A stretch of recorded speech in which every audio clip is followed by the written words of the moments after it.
about the day that Arrow McLaren had this past Sunday. I thought, it's kind of either shit or get off the pot. In my opinion, they had the opportunity to go 1-2. They started the race 1-2. They had the opportunity to go 1-2, but again, as the maybe potentially the new GOAT of IndyCar, Alex Palou was able to not only pass Christian Lundgaard, but obviously to overtake Pato O'Ward for the victory as well. But you got to be thinking, if you're Arrow, man, it's either now or never. Yeah, I mean, it feels to me like that was a step forward to them. I think obviously getting their first front row lockout in qualifying was a pretty big deal. And the fact that they are disappointed with a double podium finishing second and third in the race, I think it does feel like a step forward.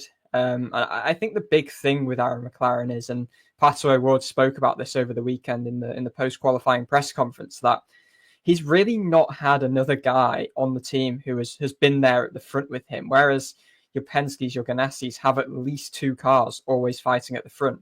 Aaron McLaren haven't had that. Pato, I think the best result of any of his teammates during his time at Aaron McLaren has been 8th in the standings. He's never been beaten by a teammate. And it really feels like he's been the guy at Aaron McLaren and nobody else has come close. And finally with Lundgaard, I think what he's doing after, in only his second race for the team is super impressive. And he took the fight to O'Ward. And to be fair to Pato, it feels like they're both driving each other on, and Pato stood up to that challenge and beat Lundgaard when it mattered over the weekend. But ultimately, it was just destruction from Palou. And the way that I look at Alex Palou is that he feels like he's in control of races, even if he's not in the lead. And that felt like a thrashing of a victory, even though, it was last 15 laps when he eventually took the lead. So what he does is just so impressive. He gives his opponents a false sense of security. Pato looked like the dominant winner, didn't really misstep at all himself, yet